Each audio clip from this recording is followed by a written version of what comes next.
तो अल्लाह अकबर की ताकत से जो ये फार्मूला सैयद बाबर हुसैन बुखारी साहब ने तैयार किया है, इंशाल्लाह मैं सैयद बाबर हुसैन बुखारी साहब की इस कावश को और इस मेहनत को जो उन्होंने हमारे किसानों के लिए किया है, उनका शुक्रिया अदा करता हूँ।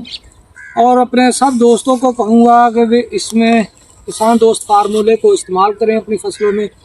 मैंने दूसरी फसलों में भी इस्तेमाल करने का तहिया किया है, तो मैं सब दोस्तों से रिक्वेस्ट भी करूँगा कि सैयद बाबर हुसैन बुखारी साहब का ये किसान दोस्त फार्मूला इस्तेमाल करें।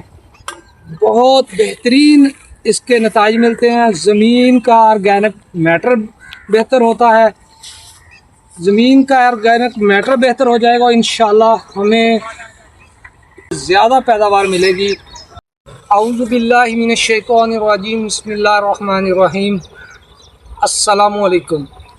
नाम मेरा सदाकत अली है, गांव मेरा चक नंबर 213 गहबे लादियाँ, तहसील समुंदरी, ज़िला फैसलाबाद।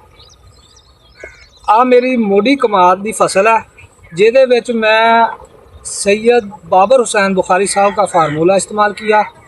मुझे बहुत बेहतरीन इसके नताइज मिले और मैंने नेक्स्ट टाइम भी सैयद बाबर बुखारी साहब का ये फार्मूला इस्तेमाल करने का तहिया किया हुआ है। मेरी फसल और भी ज़्यादा बेहतर होगी। सब दोस्तों का बहुत शुक्रिया। अस्सलाम वालेकुम।